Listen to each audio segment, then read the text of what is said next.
C'est quoi tes deux mots? Je sais pas, j'ai pas encore réfléchi. C'est deux mots à vous dire. L'émission dans laquelle tout le monde peut dire quelque chose. Ouais, mais c'est pas obligé. C'est que si on veut. J'ai deux mots à vous dire. Bonjour à toutes et à tous, bienvenue dans J'ai deux mots à vous dire, l'émission des confinés qui aiment faire la fête, qui aiment faire du sport.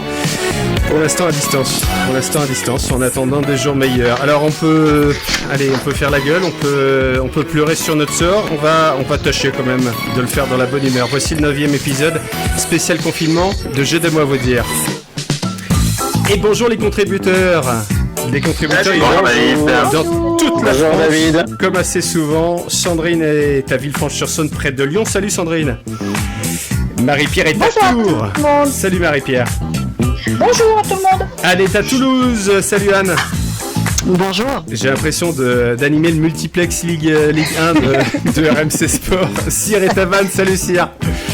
Salut David. Salut Arnaud, Birgitta, Florian, Nico sont à Nantes. Salut à vous les Nantais. Salut les Canaries. Salut les Canaries. On va parler des Canaries forcément avec Pierre-Yves Leroux, ce sera notre deuxième invité. Jean-Luc Martin est notre premier invité. Salut Jean-Luc. Salut, bonjour à tous. Bienvenue dans Je dois vous dire, tu es à Pleven, Pleven ou Pleven, je ne sais plus. Pleven, puisque c'est sur la côte, dans le Finistère. Ouais, c'est juste à côté de Fouesnant et de Bénodet. Voilà, et c'est joli comme tout. Allez, cet été, donner un peu de sous à la Bretagne, partez en Bretagne notamment. Nico, 2 mots pour nous dire ta sensation. Oui, les 2 mots du moment, c'est je veux un coiffeur très vite, et puis j'ai la crève, voilà. Marie-Pierre, 2 mots. Moi, j'ai envie de dire que mon état d'esprit, c'est écouter profondément. J'ai l'impression qu'il y a plein de signes là qui sont en train d'émerger et qui feront peut-être que le monde sera différent après le confinement. Eh ben, espérons-le. Anne, 2 mots pour toi. Alors moi, c'est concert parce que je pense à tous ces festivals que malheureusement auxquels on n'aura pas l'occasion de participer cet été. Et concert parce qu'en contrepartie, j'ai le concert de mes filles à peu près tous les soirs et franchement, je préférerais aller voir des festivals. Et je sais, je suis une mauvaise mère. Tu préférerais, mais emmène-les au Vieilles Charrues 2021. Voilà, puisqu'on va en parler. Voici l'invité de l'émission. J'ai 2 mots à vous dire. L'invité de l'émission. Bon, c'est clair, quand on a pris conscience qu'il n'y aurait pas de grand festival cet été, on s'est senti un peu d'un coup sous la pluie. Tous les jours il pleut des cordes d'ennui. Pour la première fois, on va pas voir les copains qu'on voit une fois par an, qui nous donnent presque l'impression de rester à la même place d'une année sur l'autre, au bar 8 par exemple, au Vieilles Charrues.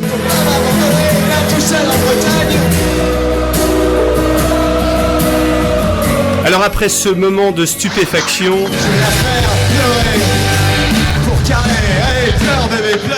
après ce moment de stupéfaction se pose une question. Quand on retrouvera notre nord, est-ce qu'on s'aimera encore? Évidemment qu'on s'aimera encore, mais ça va faire long d'attendre. Et en attendant, il nous reste un truc à faire, à rêver du prochain festival, notamment du prochain festival des Vieilles Charrues.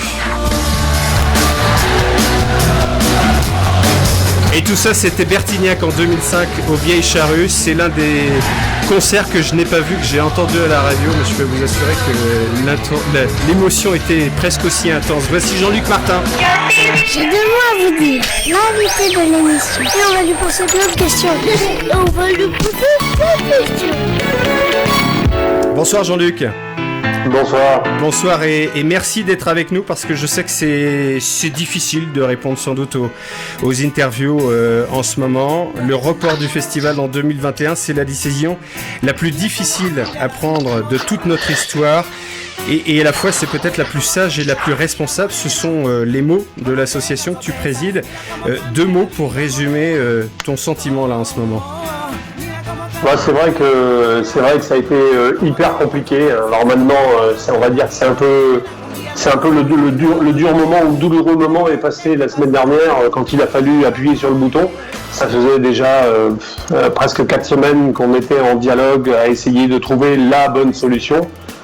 Malheureusement, tout le monde savait depuis 4 semaines qu'un événement de 80 000 personnes, parce que c'est 70 000 personnes sur le site et 10 000 personnes à peu près dehors, de réunir 80 000 personnes de toute la France après avoir passé des semaines et des semaines en confinement, après avoir vu tous ces décès, tout le monde savait très bien que c'était impossible de le faire. Malheureusement, la machine elle est grosse et les enjeux sont importants et importants dans tous les sens. Et ben ça n'a pas été vraiment très très simple, non, c'est vrai, la semaine dernière. Vous avez imaginé à un moment de tenir ce festival et peut-être avec des mesures barrières tout à fait inattendues ? Non, du tout. Toutes les discussions qu'on a pu avoir, elles étaient, c'est inimaginable Sur la prairie de regrouper tant que ça de monde avec des barrières. Il suffit tout simplement que je vous mette une image. Tout à l'heure, t'as repassé Bertignac, mais moi, ça m'a fait penser à 2016 où les Assus jouaient à Carhaix, dans le champ de Carampuile à Carhaix. Et ce soir-là, c'était un soir abominable aussi, puisque c'était le soir de l'attentat de Nice. Et vous étiez dans Bertignac et Téléphone, et puis moi, quand t'as passé la musique, j'étais dans l'attentat de Nice, qui a été un des soirs aussi abominables dans toutes nos éditions.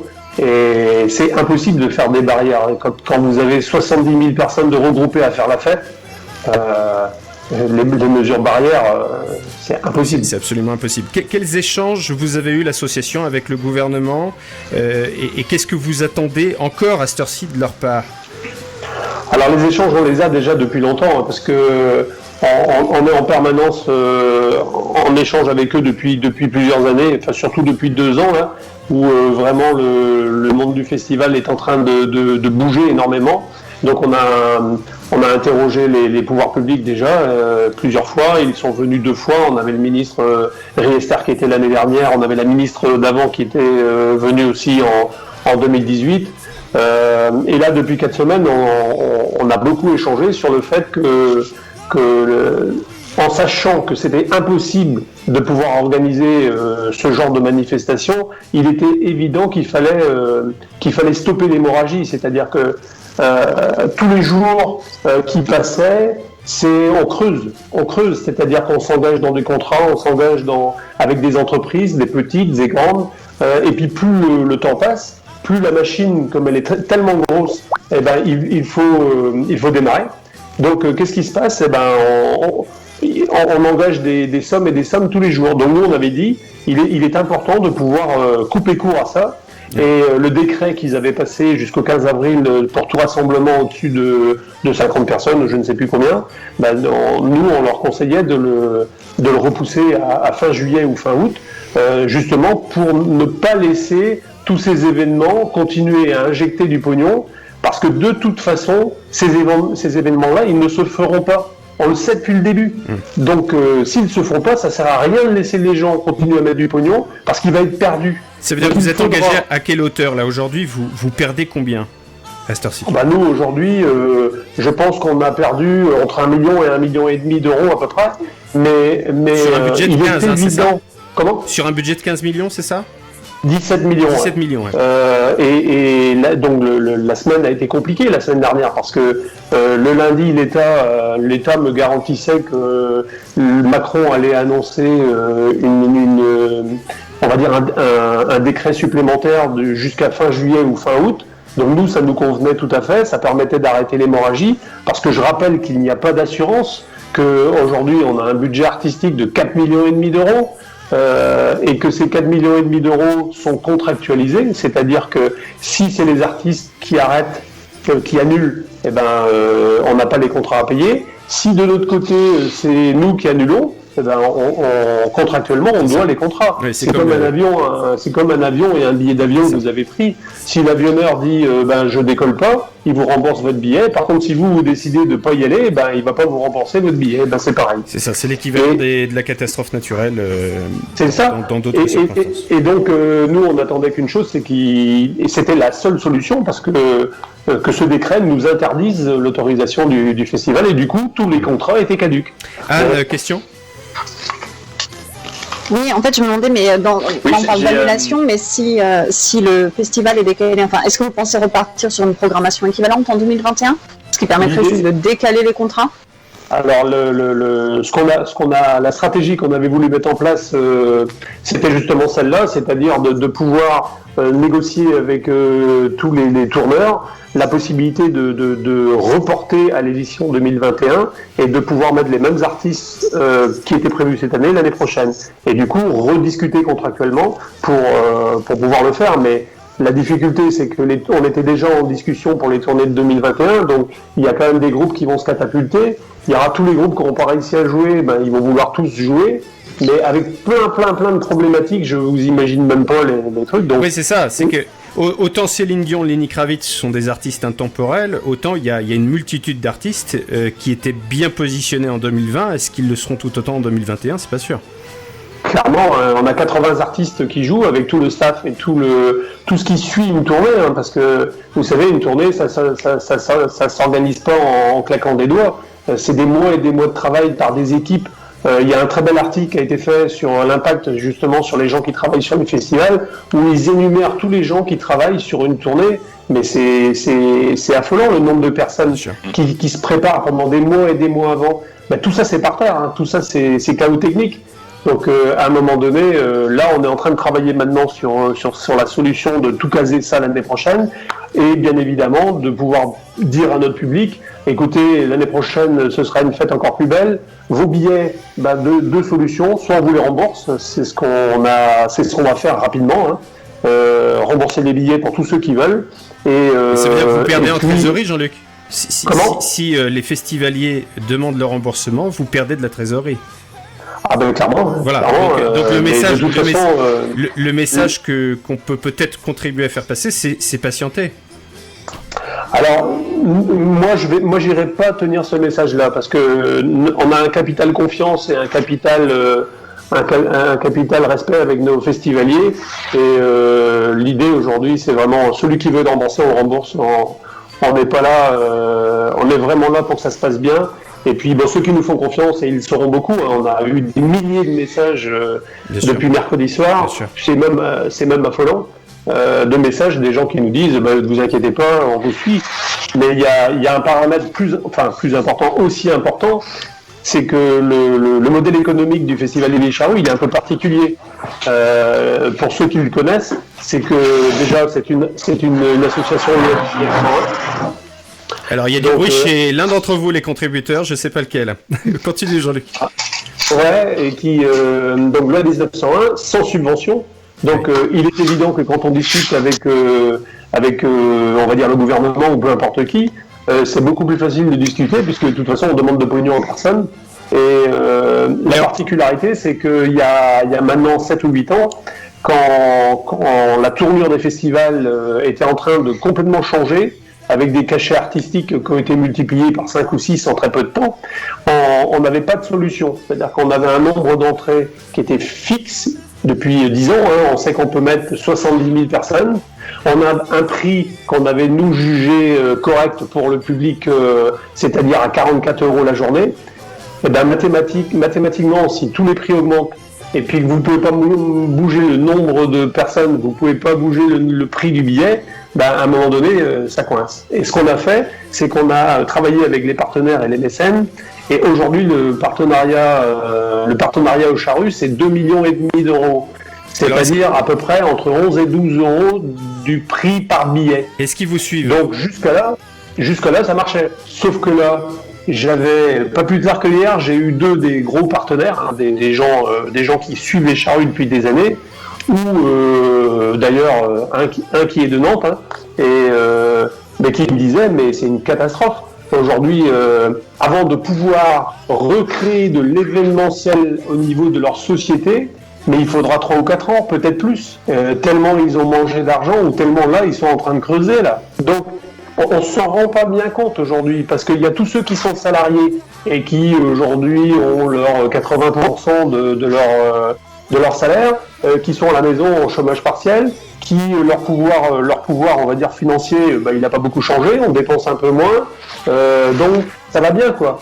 Mais les gens se rendent pas compte de l'impact économique qui est en train de se passer. Il y a des sociétés, mais c'est hallucinant, quoi. Ça veut dire quoi, Jean-Luc ? Hallucinant. Moi, j'ai un patron, oui. Ça veut dire quoi, pardon de te couper, mais je sais que tu as une réunion juste après, puis il y a beaucoup de questions des contributeurs. Ça veut dire quoi ? Ça veut dire que vous allez faire appel aux collectivités, là, pour combler les 2 millions de... Aujourd'hui, je pense que c'est pas trop le moment de ces choses-là, parce que tout le monde on est tous inquiets de savoir comment que ça va se passer la sortie du confinement. Est-ce que ce sera bien le 11 mai ? Parce que moi, j'en suis absolument pas sûr. Enfin, tout ce qui est en train de se passer, parce que le choix aujourd'hui, c'est est-ce qu'on veut des chômeurs ou est-ce qu'on veut des malades, quoi. Donc, à un moment donné, le modèle économique, il est en train de prendre une claque qu'on va mettre des années à remettre sur pied. Donc pour l'instant, c'est pas trop le sujet, mais ça va l'être, parce que financièrement, même si cette année on avait joué complet, sachant que au moins la moitié de nos partenaires ne pouvaient pas financièrement cette année, vu ce qui est en train de se passer, eh ben on prenait une gamelle déjà avant de commencer. 3 questions de Florian, Sandrine et Arnaud. Je te propose d'y répondre après les avoir entendus. Florian. Oui, alors déjà entre des chômeurs et des gens malades, je préfère les travailleurs en bonne santé. Et ma question était, est-ce qu'il y a déjà des artistes qui se sont manifestés pour, entre guillemets, leur dette en fait ? Oui, il y a déjà les artistes français, donc qui pour eux, on va dire que c'est un peu plus facile d'organiser des tournées. Et on sait qu'on a déjà des artistes français qui seront là l'année prochaine. Mais bien évidemment, le grand public du festival aujourd'hui, ce qu'ils attendent de savoir, c'est est-ce que nos grosses têtes d'affiche seront là l'année prochaine. Bien sûr. En particulier, je rappelle quand même que Céline Dion, c'est un des premiers festivals qu'elle devait faire. Et que la billetterie, on l'a vendue en 9 minutes, je sais pas si vous imaginez. Ouais, c'est totalement on va tout faire pour essayer de caler ces millions l'année prochaine. Et là, par contre, la machine, elle est un peu plus dure à caler, quoi. Sandrine. Est-ce que vous pensez que l'année prochaine, les sponsors, les mécènes seront présents dans la même mesure et peut-être plus ou moins ? Ouais, c'est ça, c'est ce que Moi, tu disais. je m'inquiète fortement pour les sociétés qui sont aujourd'hui partenaires et qui sont mécènes. Je sais au moins 2 que j'ai eu hier, l'année prochaine, ils ne pourront pas. Il va y avoir des bilans catastrophiques de sociétés, mais quand je dis catastrophiques, c'est des petits mots, et qui de toute façon, ils vont se concentrer pour essayer de redresser la barre, qui mettront peut-être 2 ou 3 ans, ou peut-être plus. Alors peut-être que je suis pessimiste, mais je peux vous dire que là j'ai eu des patrons hier qui ont des grosses boutiques, des boutiques qui marchaient bien, mais qui sont complètement à l'arrêt, quoi. Complètement à l'arrêt. Arnaud et Cyr ensuite. Deux questions. Est-ce qu'on peut imaginer en 2021 un festival plus long en durée ? Alors, on t'entend pas bien, Arnaud. On t'entend pas bien. Je propose de revenir à toi juste après, Cyr, le temps que tu trouves une bonne connexion. Cyr. Ouais, moi qui te connais un peu, Jean-Luc, quand même, j'aimerais bien qu'il nous partage aussi ce qui peut commencer à tourner dans ta tête pour réinventer des choses et pour en faire quelque chose, parce que j'imagine pas que tu t'en fasses pas quelque chose. Alors on va revenir à Arnaud parce qu'il y avait une idée un peu de ce type-là, Arnaud, dans ta question. Arnaud, la question d'Arnaud, c'était, il a son micro qui coupait, c'était est-ce qu'en 2021 on peut imaginer un festival plus long, sur une durée plus longue? J'ai bien compris la question. Bon, alors déjà, on a une expérience d'un festival plus long, parce que je crois que c'est en 2002 ou 2003 ou 2001, je ne sais plus trop quelle année, on a fait 6 jours. Déjà, je peux vous garantir que pour faire 6 jours, il faut être... C'était avant 2002. C'était forcément avant 2002, puisque moi je connais les charrues de l'intérieur depuis 2002. Donc ça doit être 2001, je pense. Ouais. Et on avait fait 6 jours. Déjà, il faut tenir sur la durée, parce que je peux vous dire que c'est quand même très très physique pour toutes les équipes. La deuxième problématique, il y a plein de choses qui tournent autour de cette question. C'est que on voit bien que le fait d'avoir des groupes pour lesquels on travaillait pour 2021, et puis des groupes qu'on voudrait déplacer de 2020 à 2021, forcément, ça va peut-être nous obliger à réfléchir autrement et de ne pas passer à côté de certains groupes. Maintenant, moi je pense que de faire plus que 4 jours, si ça arrive un jour, c'est qu'on a une opportunité et que la date, on ne peut pas la faire autrement qu'avant ou après, quoi. On sait pour ceux qui suivent un peu l'histoire des charrues là, depuis quelques années, on a un projet là, depuis 4 ans qui est de pouvoir avoir un site qui soit ouvrable on va dire en 4 semaines au lieu de pouvoir l'ouvrir en 10 ou 11 semaines. Ce qui vous a valu des grosses discussions avec le maire actuel. C'est toujours en cours. C'est toujours en cours parce que à ce jour, on n'a aucune proposition. Donc, il est évident que si on avait la possibilité de pouvoir ouvrir en 4 semaines, ce qui veut dire qu'on pourrait accepter justement des dates one-shot de groupes qui ne font pas de festival, qui veulent faire du mode concert, comme on pourrait faire au Stade de France ou à l'Arena ou des choses comme ça. Et donc, on a depuis 4 ans, on passe à côté de dates comme ça. Et c'est des dates qui pourraient être mises aussi avant ou après le festival, mais c'est compliqué le one-shot. Mais par contre, on a la possibilité de le faire. Donc, pour l'instant, moi, je suis pas très partant pour faire plus que 4 jours parce que, franchement, c'est physique. Mais bien sûr que c'est très très physique. Je crois il faut tenir les festivaliers, parce que vous savez, tenir un festival où il va y avoir 10 000 personnes, peut-être pour 5 soirs ou 6 soirs, mais nous on a 80 000 personnes, 24 sur 24, et je peux vous garantir qu'au bout du 4e jour, la fatigue se fait ressentir, et on se retrouve avec des problématiques très très spécifiques. Et je pense qu'au bout de 7 jours, ce serait pas très très raisonnable. Mais bon, on s'adaptera. Il y a du bruit chez l'un ou l'une d'entre vous, les amis. Il nous reste quelques minutes avec toi, Jean-Luc. Je suis désolé. Qu'est-ce qui... Comment ? Je suis désolé, j'ai une autre. Bien sûr. Mais en tout cas, c'est très sympa de ta part de t'être rendu disponible ce soir. Qu'est-ce qui va se passer là pendant 1 an pour les permanents et les bénévoles proches de l'organisation ? Donc déjà pour les salariés permanents, donc les 16 salariés permanents, on organise un chômage partiel dès cette semaine. Ensuite, bien évidemment, pour les bénévoles, nous on est en réunion de bureau tous les 15 jours toute l'année.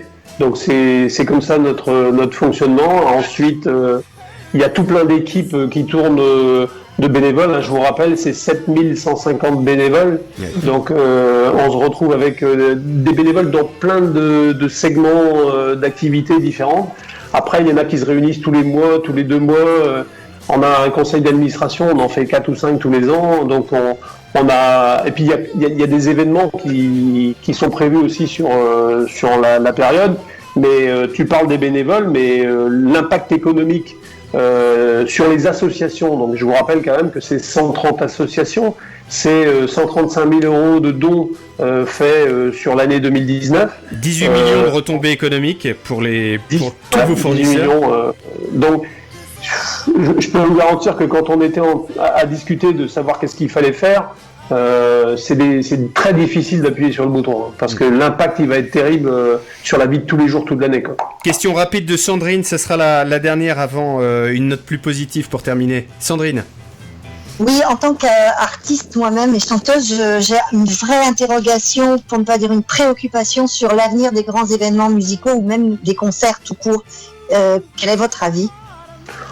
Non, moi je suis assez je pense que les gens ont besoin.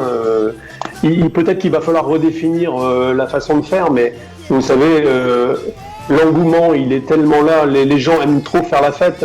Je serais curieux que si on posait la question aux festivaliers des Vieilles Charrues, pourquoi ils viennent, la découverte musicale, l'ambiance, la relation humaine. Il y a des gens qui se voient qu'une fois par an et qui viennent aux Charrues, ils sont des groupes de 20-25 personnes et qui ne se voient qu'une fois par an. Ils se regroupent là pendant 4 jours, 5 jours. Non, je pense pas. Et on a l'impression qu'ils bougent pas. Ils restent au même endroit pendant 1 an. C'est ce que je disais en intro. Comment on peut faire pour vous soutenir, Jean-Luc, pendant l'année qui vient là ? Bah écoutez, nous inviter à des émissions comme ça, c'est pas bien difficile. C'est pas mal. C'est pas bien difficile. Ça permet d'expliquer, de faire passer les bonnes choses. Nous, ce qu'on rêverait, c'est de pouvoir avoir un site un peu plus en fixe, de façon à pouvoir peut-être organiser d'autres manifestations toute l'année. Je pense que nous, on a pas mal d'idées pour la suite des événements. Mais vous inquiétez pas, les artistes, les intermittents, c'est notre famille et on a besoin de vous et on fera tout justement pour que ça ne s'arrête pas et que si c'est pas sous le même format, bah, ce sera sous un autre format. Mais on peut pas laisser tomber ça, c'est pas possible parce que le public a besoin de ça pour s'évader et on voit bien au Charru, c'est 361 jours de l'année où les gens se bagarrent, les gens ne s'entendent pas, les gens se critiquent et tout ça. Et puis au Charru, on arrive à mettre 70 000 personnes en même temps, qui font la fête, qui s'amusent. On a vraiment des gens complètement différents et tout va bien. Donc ça veut dire que si on est capable de faire ça pendant 4 jours, on est capable de faire ça les 361 jours qui restent. Exactement. L'art, l'inutile. Indispensable, nous dit Cyr. Un bon souvenir de Charru pour terminer, Jean-Luc, un bon souvenir artistique particulièrement, même si en tant qu'organisateur tu as énormément d'autres souvenirs sur un champ artistique. Pour moi ? Oui, pour toi, oui. Ah bah moi j'en ai... On a vécu des moments forts, de tête comme ça. Il y a des moments qui sont liés et à l'artistique et à... On a vu Jane Birkin par exemple sous la flotte cette année, c'était hallucinant quoi. Moi je me rappelle de Muse sous des cordes d'eau pendant 2 heures, mais quand je dis des cordes... Et c'est un bon souvenir ça. Tout le monde avec le sourire jusqu'aux oreilles, ouais. Et là moi je me disais en regardant ce public, mais ils sont cinglés quoi. Ouais. Et puis ça c'est des moments magiques de chez Magique. Hein. C'est un bon souvenir après une très très grosse frayeur puisque Muse a failli ne pas jouer ce soir-là de 2011 je crois. Ah bah c'est sûr qu'heureusement qu'ils étaient anglais. Hein. Merci beaucoup Jean-Luc, comme dit Céline Dion, my heart will go on. Hein? Notre cœur continuera de battre. Désolé. Merci beaucoup, tu reviens quand tu veux dans Jeux de Moi Vous Dire, évidemment nous donner des nouvelles et si on peut contribuer d'une façon ou d'une autre, eh bien on le fera à notre Merci, échelle. Désolé encore de vous lâcher, à bientôt. Salut Jean-Luc, merci à toi. Jeux de Moi Vous Dire, ça vous plaît comme émission? Alors, restez avec nous. On va faire un truc les amis, on va faire en attendant de recevoir notre prochain invité peut-être une réaction ou deux sur les propos de Jean-Luc. Je sais que Birgitta et puis je sais plus qui avait des questions aussi, mais il était grand temps de libérer. Birgitta, peut-être tu avais une question à poser à Jean-Luc, peut-être qu'on peut en débattre entre nous. Oui, c'est pour ça que je me disais que ça pouvait être exactement interrogé entre nous. Je me demandais si toutes ces, comme le Hellfest, etc., ils sont, comment dirais-je, interrogés par Matignon. Parce que c'est quand même des mecs qui sont, c'est des têtes pensantes, quoi. Donc je parle pas de Matignon, hein, je parle des organisateurs de concerts. Je me dis, est-ce que ces gens-là, on les réunit pour, tu vois, comment est-ce qu'ils sont sollicités? Ça m'intrigue quand même, parce que laisser des situations comme ça qui sont quand même ultra fragiles, enfin plus que fragiles, j'ai pas de mots, mais ça m'intrigue quoi. Qu'est-ce que vous en pensez? Qui veut réagir? Donc, oui, qui était en train de réagir? J'ai entendu quelqu'un s'exprimer. Donc ce que tu dis Birgitta, c'est est-ce que les festivals se réunissent, cherchent des solutions ensemble notamment? Ouais, si l'État les écoute, enfin tu vois, si l'État est à l'écoute de ça, parce que c'est quand même eux qui font, enfin c'est eux qui apportent de l'économie. Ouais. Enfin, la France, c'est des apporteurs d'économie. C'est une entreprise sociale. Hein, c'est une entreprise sociale qui provoque 18 millions de retombées économiques.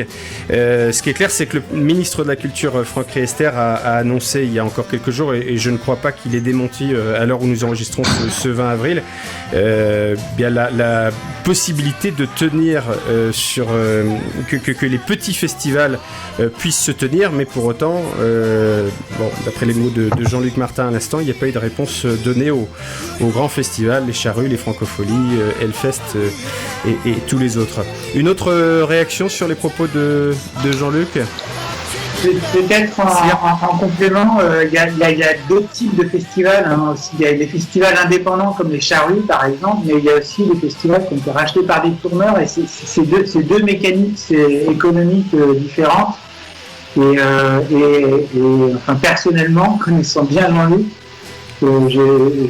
d'abord, je suis sûr qu'il a plein de solutions dans sa tête. Ça j'en suis convaincu. Et il va en faire quelque chose. Et ça me paraît super important qu'on puisse accompagner ce festival qui reste des festivals indépendants, innovants. Il y a énormément de choses qui ont été innovées au Charlie et qui ont profité à l'ensemble des festivals et il faut que ça continue. Ben ça c'est certain, je suis d'accord avec toi. Je pense qu'il a plein d'idées. Voilà. Moi je trouve qu'il y a des réponses de l'État qui n'arrivent pas. Enfin, en tout cas, il semblerait qu'on se pose beaucoup ces questions-là. Et moi je me demande où sont les réponses, quoi. Et tu fais bien de le préciser, Cyr, c'est un festival indépendant qui a toujours refusé de voir apparaître de la publicité à côté de la scène. Hein, c'est-à-dire qu'il y a évidemment énormément de sponsors, il en a parlé tout à l'heure, mais tous ces sponsors, on les retrouve dans une autre partie du festival parce que on mélange pas le sponsoring et l'artistique. Ça, c'est l'une des vocations des Vieilles Charrues. Bon, en tout cas, on n'a pas parlé de merchandising, mais j'en profite pour dire que le site des Vieilles Charrues et des festivals, de vos festivals préférés, continue à tourner. Si vous avez envie de mettre quelques euros dans un t-shirt ou un sweat, voilà, ça sera une façon aussi de les soutenir. Merci les amis d'avoir réagi aux propos de Jean-Luc Martin, le président du premier festival de France. Voici notre deuxième invité. J'ai 2 mots à vous dire, l'invité de l'émission. Alors la dernière fois que nous l'avons reçu, je l'ai comparé à Eminem.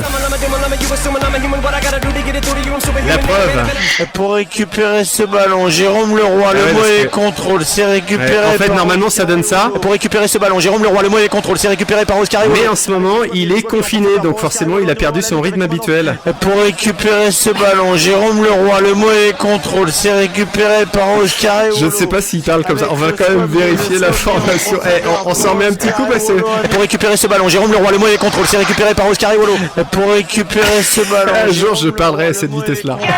J'ai 2 mots à vous dire, l'invité de l'émission. Et on va lui poser plein de questions.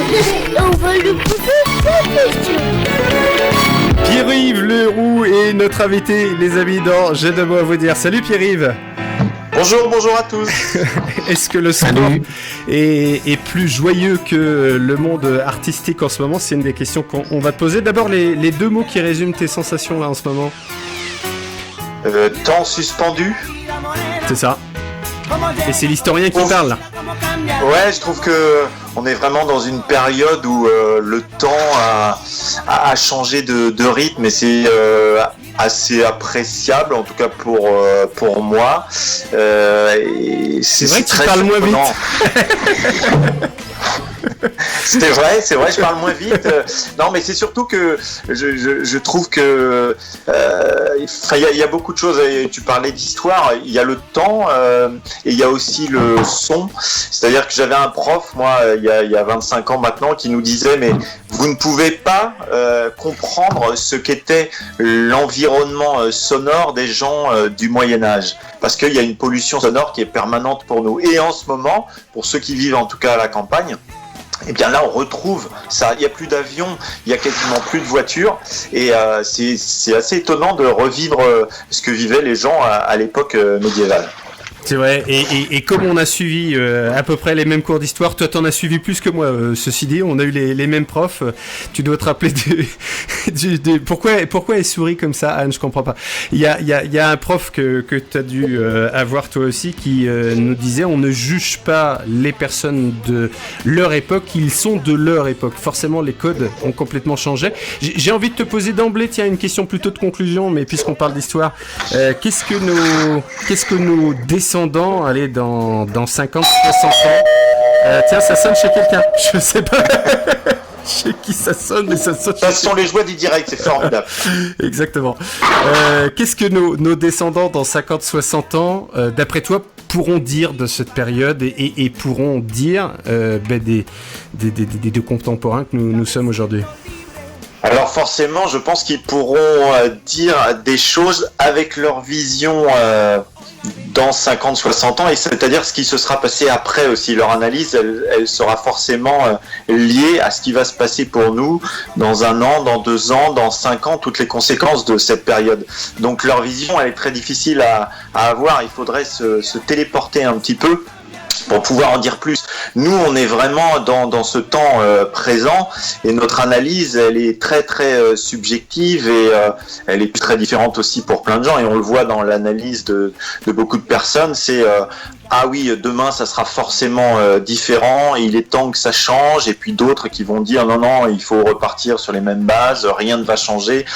Voilà, c'est très compliqué ta question, parce que...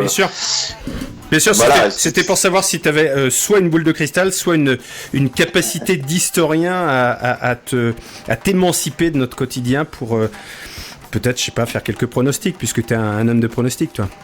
Ouais, je suis pas très bon en pronostics. Hein. Qui va Sinon, gagner j'aurais changé de métier. Qui va gagner le championnat de Ligue 1 ?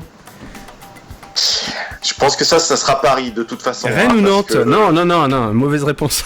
Ce qui se dessine quand même, c'est que heure après heure, jour après jour, si vous voulez parler un petit peu de football, je pense que ce championnat de Ligue 1 ne reprendra pas avant l'été, contrairement à ce qui se dit, c'est-à-dire une reprise potentielle le 17 juin.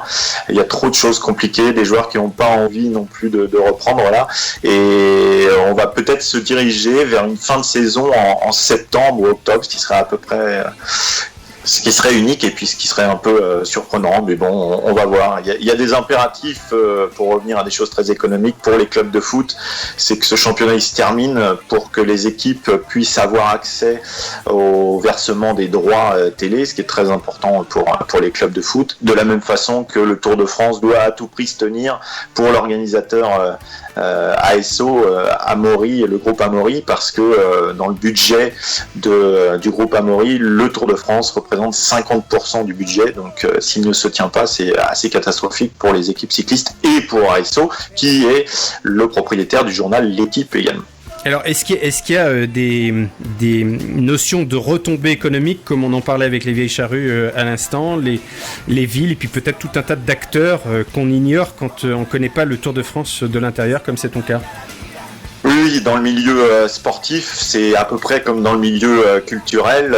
Il va y avoir des effets énormes. Il y a déjà on a des échos de clubs, d'équipes qui pourraient mettre la clé sous la porte. Il y a aussi une chose qui vient de se passer dans les derniers jours, c'est-à-dire que la plupart des championnats, même tous les championnats amateurs, ont été conclus, et ça veut dire qu'après 2/3 finalement de la saison, mais il y a des clubs qui descendent dans les divisions inférieures.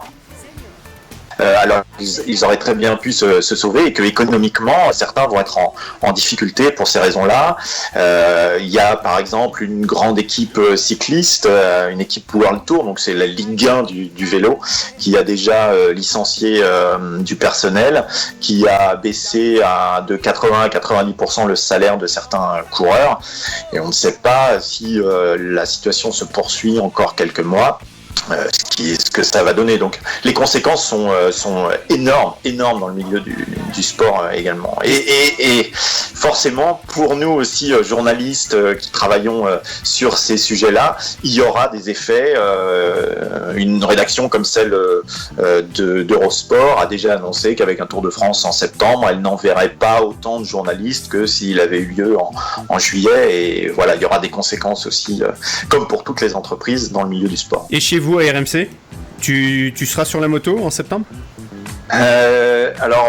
J'ai eu confirmation aujourd'hui que ce Tour de France serait diffusé de la même façon que d'habitude sur nos ondes, en tout cas, ce qui est un peu une surprise, parce qu'en septembre, normalement, c'est la nouvelle grille sur RMC comme sur les autres radios, donc c'est le lancement de toutes les nouvelles émissions. Mais le Tour de France, c'est une marque de fabrique chez nous, donc le grand patron, Alain Veil, a décidé de poursuivre l'aventure pour ces 3 semaines en septembre. Moi, je ne serai pas sur la moto, c'est le cas depuis une année, parce qu'on considère sans doute que je suis un peu vieux et qu'il faut mieux que je sois dans un camion avec la clim sur la ligne d'arrivée pour commenter les images. Ah, et tu préfères c'est quoi ton truc, ton trip? C'est différent, mais ça me permet d'être vraiment aux commentaires. C'est moi qui commente les arrivées, notamment tout le dernier kilomètre. Donc c'est un moment qui ressemble plus à ce que vous avez entendu tout à l'heure, avec de l'énergie, un peu de folie et du stress aussi, parce que une arrivée de vélo, c'est pas simple à commenter. Il y a beaucoup de coureurs qui peuvent être sur la ligne en même temps. Ça se joue des fois à 1 centimètre. Donc il faut avoir l'œil, il faut décrire pour l'auditeur. T'es juste en face de la ligne là? T'es juste en face de la ligne, toi? Non, alors on a une grande zone technique en fait avec tous les camions des différents médias. C'est quelque chose d'énorme, c'est assez étonnant à découvrir, avec des câbles qui passent un peu partout. Et donc moi je suis dans un camion studio et je suis devant des écrans télé en fait. Ouais, c'est ça. Comme nous à regarder la télé. Tu me feras penser de m'envoyer l'équivalent du son de foot que j'ai diffusé tout à l'heure, mais en version vélo.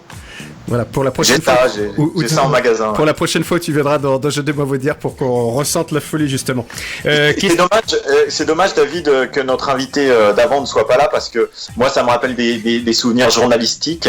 Alors, c'était en 99, la fameuse année avec plusieurs journées sur les vieilles charrues. Et moi, je suis allé pour les 10 ans en 2001 avec des copains, normalement pour assister à des concerts. J'ai assisté à ceux du vendredi avec notamment Manu Chao, et juste à côté, là, dans mon bureau, j'ai une photo où je suis en train d'interviewer Manu Chao. Et puis le lendemain, il y avait une grande rave party à Pôle, qui est juste à côté en fait. Et là, j'ai été envoyé par RTL à l'époque pour couvrir cette rave party, et donc j'ai raté le concert de Noir Désir notamment, que je voulais voir à tout prix, et était très bien. Le fameux concert de Noir Désir de 2001. Voilà, les 10 ans. Moi, c'est cette année-là que j'ai découvert les Vieilles Charrues en tant qu'organisateur avec quelques-uns dans la bande. Question d'Arnaud, Sandrine et Marie-Pierre. Arnaud. Pierre-Yves, tu fais quoi en ce moment? Tu n'es plus journaliste sportif. J'ai lu dans l'équipe qu'il y avait des journalistes de RMC qui étaient redevenus des vrais journalistes de terrain pour parler du corona. Et toi? De vrais journalistes de terrain, même quand on fait du sport. Et donc nous, on est à dispo effectivement des équipes IG. Donc s'il y a besoin pour BFM TV, pour RMC, je suis disponible pour aller sur le terrain. Malgré tout, il y a toujours un fond d'activité sportive. Je le disais tout à l'heure pour la Ligue 1. Est-ce que ça va reprendre ou pas? Je fais beaucoup d'interviews ici dans ce bureau par téléphone en fait, et j'écris beaucoup pour notre site web en fait. Donc des articles, ça me permet de revenir à la presse écrite, ce que j'aime beaucoup aussi. Et puis par exemple demain soir, pour vous donner une petite idée, on fait l'ouverture de tous les flashs de RMC à 20h avec les applaudissements des gens dans les rues en France pour le personnel soignant. Donc je vais choisir un lieu, là c'est mon tour demain soir à 20h à Nantes ou à Saint-Nazaire, pas très loin je pense, en Loire-Atlantique en tout cas, pour faire vivre ça. Il y a quelques jours j'étais à Couéron, où le pâtissier du village souffle dans sa bombarde tous les jours à 20h, et donc voilà, on a vécu le 20h avec les applaudissements et puis les bruits de la bombarde. Voilà, en tout cas il y a toujours une activité pour moi, c'est un peu différent, ça permet de se renouveler, de trouver des idées et d'appeler beaucoup de gens aussi dans le réseau, et c'est assez intéressant. Et en bon musicien que tu es par ailleurs, pour le groupe Cercamont, mais évidemment ça t'a plu ça, le coup de la bombarde. Sandrine? Oui, est-ce que on peut imaginer, on sait qu'il y a quand même beaucoup d'argent qui est brassé dans certains sports, qui amène à des comportements et des actions qui sont pas toujours très vertueuses. Est-ce qu'on peut imaginer que ce qu'on vit en ce moment, les aléas qui sont vécus en ce moment, puissent ramener un peu de vertu dans le sport, dans les sports qui sont parfois un peu à la limite? On va les citer, Sandrine, les sports. Si on parle de dopage, parce qu'il y a des enjeux financiers, bien sûr qu'il y a le cyclisme, mais il y en a aussi dans le football et même dans le rugby aujourd'hui. Donc voilà, est-ce qu'on peut imaginer que, ayant peut-être moins d'argent dans les mois à venir, enfin, ça, c'est une supposition de ma part, hein, on pourra avoir des comportements un peu plus vertueux. En tout cas, il y a des choses qui vont changer, c'est certain. Je vais vous donner 2 exemples. Pas plus tard que ce matin, j'ai entendu que Roger Federer, Novak Djokovic notamment, et puis un troisième avaient décidé entre eux de créer en fait un nouveau système où les meilleurs joueurs, ceux qui gagnent le plus d'argent, font en fait une caisse commune qui permet de financer les salaires des joueurs qui gagnent très peu, ce qui leur permettrait d'avoir quand même un revenu un peu plus régulier pour ceux qui ont du mal à participer à des tournois. Voilà une petite idée.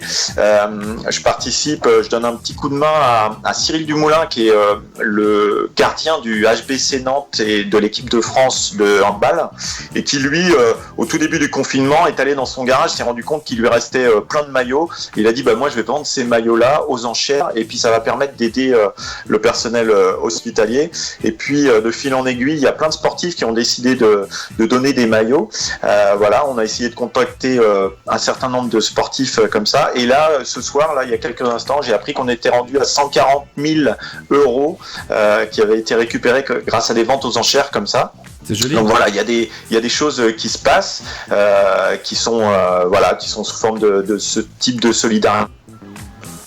Dans le fonctionnement de tous les jours, il y a des cyclistes qui sont inquiets parce qu'aujourd'hui, par exemple, il y a peut-être moins de contrôle antidopage, donc ils s'inquiètent de la reprise. Ça, ce sont des choses un petit peu plus négatives. Je pense que dans le football, ça va changer quand même un certain nombre de choses. On était parti dans des sommes incroyables, et ça va peut-être revenir à des choses un petit peu plus raisonnables.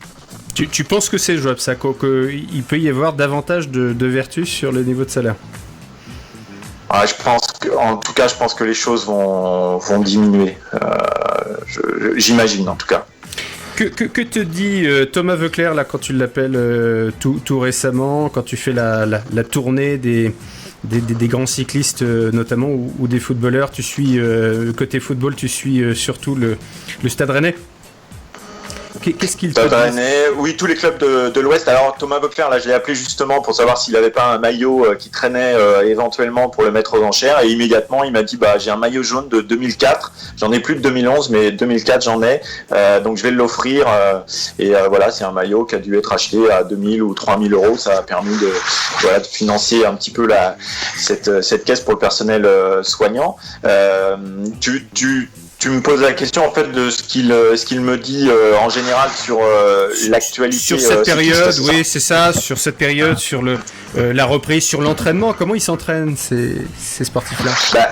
C'est pas simple non plus, parce que les cyclistes, par exemple, c'est quand même un peloton international, et suivant les pays, il y a des coureurs qui peuvent s'entraîner à l'extérieur. Les coureurs français, eux, ils sont sur leur home trainer, et ils peuvent pas sortir. Et s'entraîner sur un home trainer, c'est pas pareil du tout, parce que vous faites travailler le cardio énormément, vous n'avez pas de descente pour récupérer, vous n'êtes pas dans l'aspiration d'un peloton, parce qu'il faut savoir que par moment vous n'êtes pas obligé de donner un coup de pédale, vous avancez simplement parce que vous êtes entraîné par le peloton, donc c'est très particulier, et très sincèrement, ils en ont marre aujourd'hui d'être sur les home trainers. Ils ont hâte de pouvoir recourir, et ils espèrent que ça sera le cas à partir du 11 mai.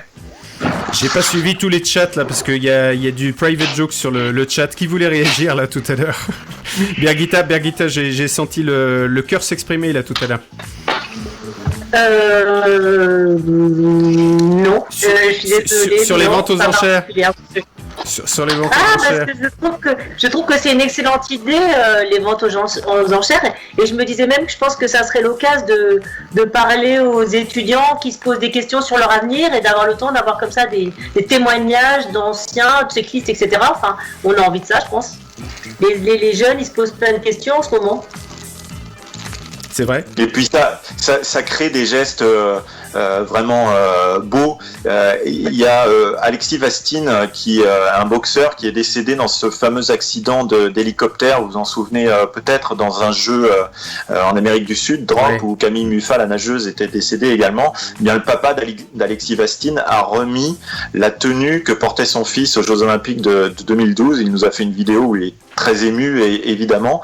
Et hier, à la fin de cette vente aux enchères, c'est le défenseur de Manchester City, qui est un Français, donc un footballeur, qui a acheté cette tenue 5 000 € et qui a décidé de la laisser au papa, en fait, qui va pouvoir la garder pour lui. Donc il a acheté 5 000 €. C'est un don qu'il fait finalement gratuitement au personnel soignant. Mais c'est joli, il y a des belles histoires. Tu parlais de cet accident terrible dans lequel a disparu également Florence Artaud. Et ça m'amène à la voile, que tu suis beaucoup aussi pour RMC Sport. Est-ce que la voile va être impactée ? Est-ce que le Vendée Globe va pouvoir partir en novembre prochain ? Alors novembre, ça laisse un petit peu de marge encore. Ça va. S'il a lieu, ça va poser problème à un certain nombre de skippers parce qu'il faut pouvoir faire des qualifications. Tous n'ont pas fait ces qualifications encore, donc il faut espérer qu'en juillet ou en août, ils aient la possibilité de faire un certain nombre de milles. Toutes les courses, en revanche, sont annulées depuis le début du confinement, et c'était le début de la grande saison de voile là, qui débutait en avril. Donc les courses, elles ont lieu virtuellement. En ce moment, c'est la Transat AG2R, par exemple. Vous pouvez aller sur votre ordinateur, participer à Transat, mais vous prenez pas d'embrun, au moins vous êtes sec, tranquille. Le problème, c'est que c'est pas le même effet, évidemment, pour les skippers. Donc non, la voile est très touchée également. Et j'ai eu Armel Lecléache il y a quelques jours pour discuter avec lui, donc le vainqueur du dernier Vendée Globe. Là, j'étais sur un autre débat. Lui, il a été très malade, et comme beaucoup de skippers, au retour du dernier Vendée Globe, parce que vous savez, il passe plusieurs semaines, voire plusieurs mois seuls sur leur bateau, et quand ils sortent, leur système immunitaire a pas du tout travaillé, donc dès qu'ils croisent des gens, ils sont malades. Donc je me suis dit, est-ce que quand on va être déconfiné, est-ce que nous aussi on va être tous malades en chopant les virus des autres? Alors c'est un petit peu différent parce qu'ils ont une grande fatigue, forcément, des efforts qui sont faits, donc le système immunitaire il est affaibli aussi pour ça. Mais voilà, Armel Lecléache me disait, tout est pas à l'arrêt parce que lui il est dans la construction d'un nouveau bateau, mais il y a forcément l'envie, comme pour les cyclistes, de retourner vite sur la mer et de pouvoir travailler quand même, parce que c'est un vrai métier. J'ai même appris en interviewant Samantha Davis et Romain Attanasio, avec ton aide d'ailleurs, et je te remercie encore, qu'ils sont très souvent malades au moment du départ, donc les débuts des transats, ils ont tous la crève, parce qu'ils ont serré des paluches, ils ont fait des bisous à un monde incalculable. Et justement, Armel Lecléache, avant le dernier Vendée Globe, était le premier à avoir ses gestes barrières, c'est-à-dire qu'il ne serrait pas de main, il avait toujours son gel hydroalcoolique, et dans les jours qui ont précédé, il ne faisait plus de bises, voilà, il était précurseur un petit peu de ça. Donc il y a quand même des choses qui sont très communes. Le bateau, avant de partir, il est nettoyé littéralement pour pas qu'il y ait un seul virus qui puisse traîner à bord, pour éviter que le marin soit malade dans les premiers jours. Et ça va être une question très sensible. J'ai eu le médecin historique du Vendée Globe, Jean-Yves Chauve, justement. Il me dit, nous on est très embêtés avec le coronavirus, parce que si on laisse partir un skipper en novembre et qu'il déclenche la maladie au bout de 4-5 jours, puisque vous savez que ça peut mettre un petit peu de temps, comment on fait ? Donc ça va être une question cruciale pour le prochain Vendée Globe. Il faudra de l'assistance là, pour le coup. Il faudra aller le repêcher là. Ouais, mais oui. Et pour le coup, par rapport toujours à la voile, et puis ensuite Arnaud et Cyr, je crois, avaient des questions, se pose la question de leur rythme physique. Est-ce que on va assister à une course entre guillemets de sportifs rouillés, et auquel cas, est-ce que ça risque pas d'impacter les records ?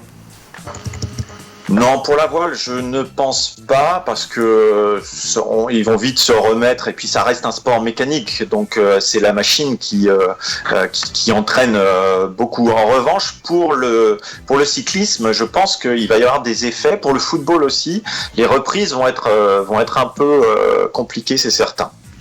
Pour revenir 2 secondes sur la Ligue 1, tout à l'heure tu disais une fin de saison de Ligue 1 en septembre voire octobre, ça veut dire que la prochaine saison démarrerait quand ? Dans la foulée, en fait, ça s'enchaînerait tout de suite, parce qu'il faudra aussi aller vite. Il y a l'Euro qui devait avoir lieu là au mois de juin. qui aura lieu en juin 2021. Donc la saison, il va falloir la jouer rapidement. Ça va être très particulier de toute façon pour les saisons sportives, parce qu'il y a aussi les Jeux Olympiques, n'oubliez pas, qui sont décalés l'année prochaine. Bonjour l'embouteillage. Arnaud ? Ouais. Est-ce qu'on pourrait imaginer une solidarité entre le monde pro et le monde amateur? Parce que les mois d'avril, mai, juin, c'est souvent les mois des tournois de foot, de tous les sports qui aujourd'hui ne peuvent pas se faire. C'est des recettes importantes. Est-ce qu'on peut imaginer quand même une forme de solidarité entre ceux qui gagnent beaucoup d'argent, trop, et ceux qui en ont pas assez et qui vont demander de l'argent au monde des collectivités notamment? Alors, je pense qu'il peut y avoir au moins des solidarités déjà au niveau professionnel, c'est-à-dire pour les clubs de Ligue 1 qui gagnent beaucoup d'argent, et qui pourraient aider à avoir des sortes de partenariats avec les clubs de national. Donc là, on parle de la 3e division notamment, qui sont des clubs qui ne touchent pas de droits télé, donc dont la durée de vie à cet étage-là est très courte. Ça dure souvent 2 à 3 ans, et puis après, ils n'arrivent pas à financer, donc ils redescendent, ils sont rétrogradés. Donc peut-être qu'il y aura des aides à ce niveau-là. Ensuite, c'est la Fédération française qui, elle, va pouvoir aider les clubs. La Fédération française qui a, elle, quand même pas mal d'argent, grâce notamment au sponsoring, aux partenariats qui sont faits avec les grandes marques. Donc je pense qu'il y aura des aides à ce niveau-là. On s'approche de la fin de cette émission. Y a-t-il une dernière question de la part des contributeurs? Je suis complètement paumé dans le chat. Birgitta. Oui, moi je me suis occupée des sponsors pour le marathon de Nantes, et justement la question ça a été, est-ce que les sponsors veulent récupérer l'argent et le récupérer ou le déplacer à l'année prochaine? J'ai l'impression qu'il y a aussi, ça me fait penser à ce que tu disais, il y a beaucoup de ça là actuellement. Oui, tout à fait. Oui, je recontacte tous les sponsors du marathon pour leur demander. Et oui, mais on retrouve la question tout à l'heure pour les vieilles charrues, c'est est-ce que vous avez acheté des billets? Est-ce que vous voulez les garder et nous donner un coup de main? Ou est-ce que vous voulez être remboursé? On est un peu dans la même problématique. Ouais. Cyr, une idée à la con, c'est ça?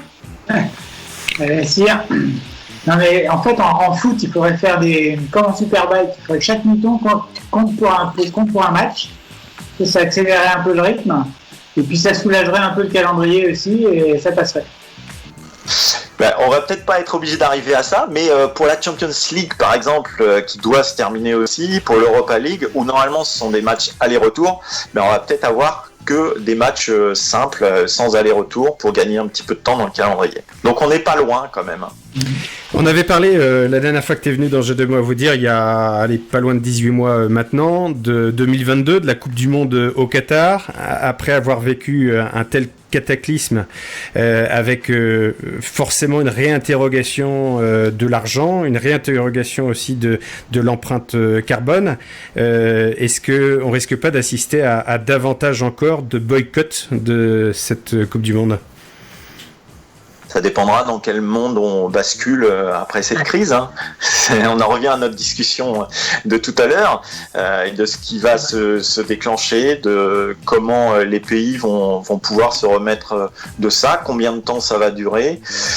Moi, je t'avoue, Pierre-Yves, que j'adore énormément le foot. Je ne manque pas un match de l'équipe de France dans tous les championnats d'Europe et les Coupes du Monde. Mais je fais partie des gens à cette heure-ci qui considèrent qu'il n'y a pas de raison de suivre cette Coupe du Monde qui est une hérésie écologique et sociale incroyable. Oui. Après... Est-ce que la Coupe du Monde 78 en Argentine, dans une dictature, il fallait y participer? C'est pas des questions d'aujourd'hui, finalement. Ces grands événements, les Jeux Olympiques dans certains pays également. Voilà. On a peut-être davantage conscience aujourd'hui? Je pense qu'il y a un certain nombre, en 1978, il y a des gens qui s'élevaient, vous vous en souvenez pas parce que vous êtes tous très jeunes, mais moi j'étais pas très grand, mais j'étais né, et en bas des poteaux des buts en Argentine, il y avait 2 cercles noirs qui étaient peints. Et ça passait tranquillement, personne s'interrogeait. Et en fait, au sein de l'Argentine, on savait que ce symbole-là, c'était un symbole de résistance et qu'il était transmis par les télés du monde entier.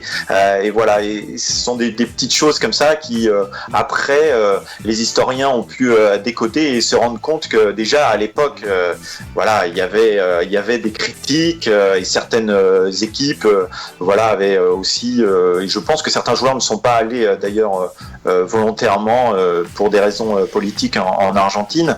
Et je me souviens de la une du journal 11 qui était en fait la promotion de cette Coupe du Monde 78, mais tout entouré de barbelés. Il est fort. Donc quand il y même. avait déjà cette conscience-là. Il est fort, Pierre-Yves Leroux, parce que on peut facilement trouver ton âge, je suis sûr. Il avait 4 ans, il lisait déjà 11 mondiales. Quand même, le passionné. Arnaud, question. Non, je vous fais pas le tour de mon bureau qui est autour de moi, vous apercevez derrière, mais il y a un certain nombre d'archives un petit peu partout, donc je révise de temps en temps. Il y a notamment le mea culpa du journal L'Équipe du 13 juillet 98. Voilà. Exact. Il y a notamment celui-là. Arnaud ? Exactement. Ici, je crois qu'avec la technologie, c'est génial parce que je peux même vous montrer l'extérieur, voilà ce que je vois derrière.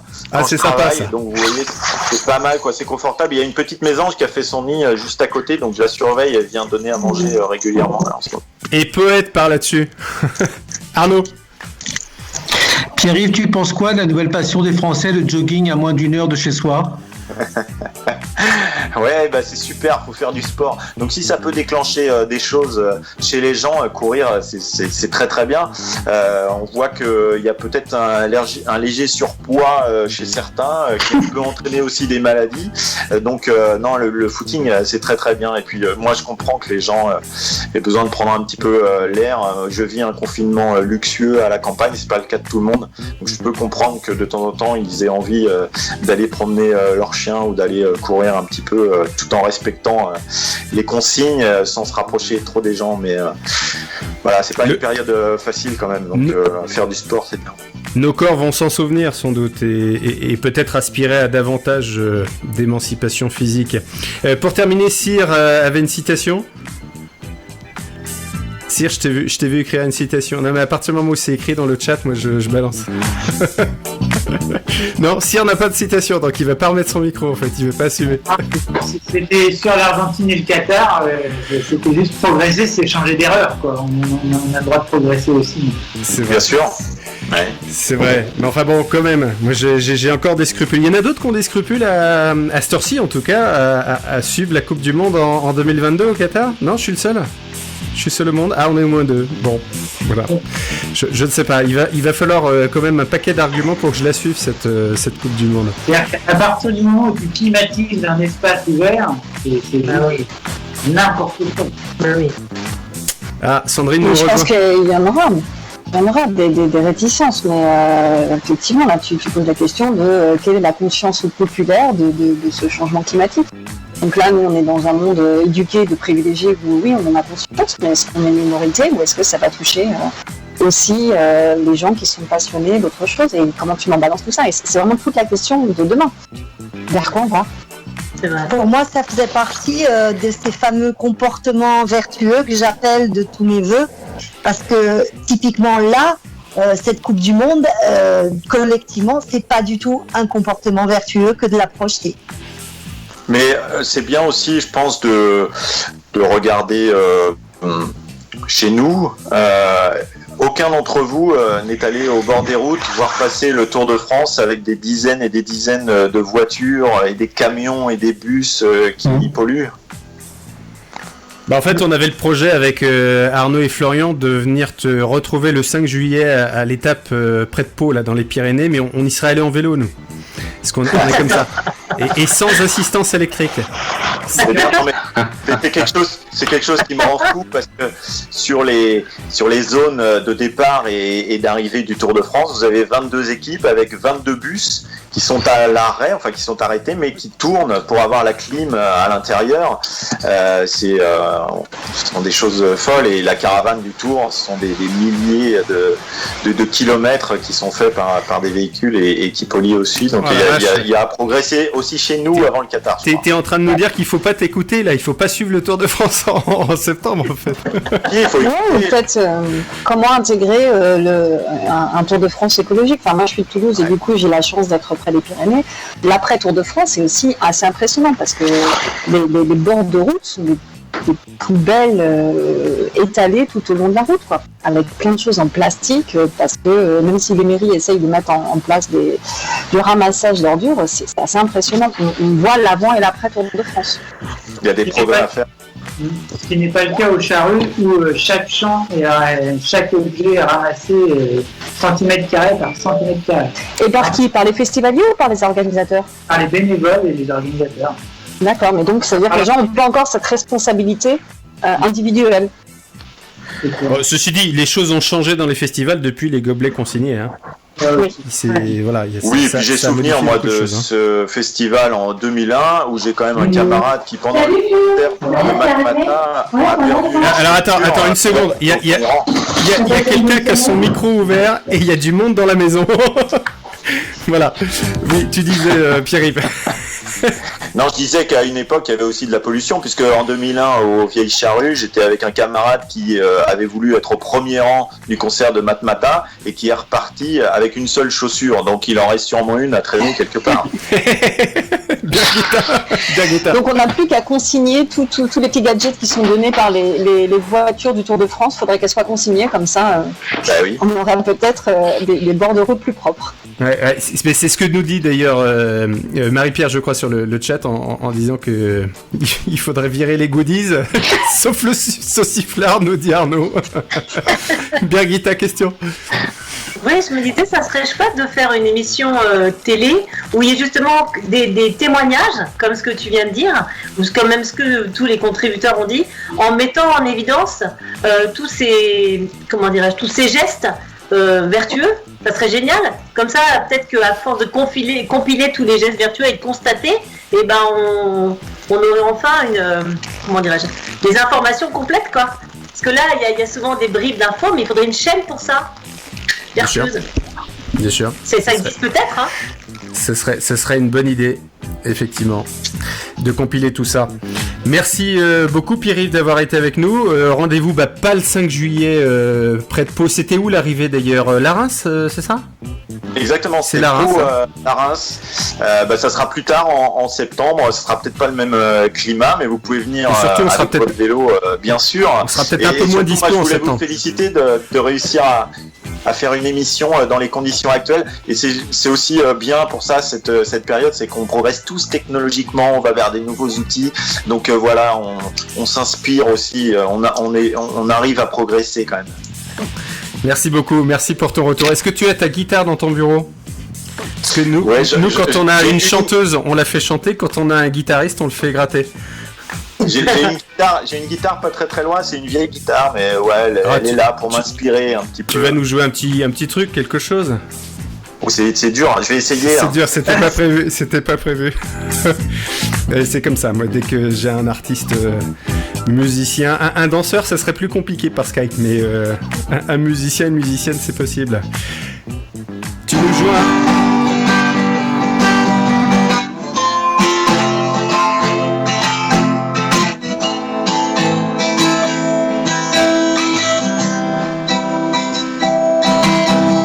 I wish I were a fishman tumbling on the seas, far away from dry land and its bitter memories, casting out my sweet line with abundance and love, sitting staring down on me, save the starry sky above, with light in my hair, you in my arms.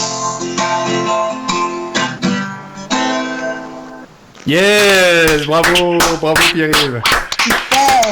Merci beaucoup, c'est un homme tout-terrain, voilà, c'est dans tous les sens de terme, on lui demande de prendre une gratte. Tu as joué quoi là? C'est un morceau qui s'appelle Fisherman's Blues des Waterboys. Eh ben c'était magnifique. Merci Bravo. beaucoup. Merci Génial. Pierre-Yves. Merci les contributeurs. Eh bien c'était le 9e épisode spécial confinement. On en a encore pour quelques semaines, 3 semaines minimum au moment où on se parle. Donc on a encore quelques belles réjouissances, quelques belles rencontres à vous proposer dans J'ai de mots à vous dire. Prenez soin de vous, prenez soin des autres. Salut, à très vite. Désormais, vous ne sortirez plus de chez vous sans avoir préparé les 2 mots que vous avez à nous dire. J'ai de quoi vous dire. L'émission dans laquelle tout le monde prend sa place. Sing to the B-E-A-T, get ready to ignite. D-U-D-A-S-E, 1, 2, 3, 4, 5. Sing to the B-E-A-T, get ready to ignite. D-U-D-A-S-E, sing to the B-E-A-T, just easy as ABC.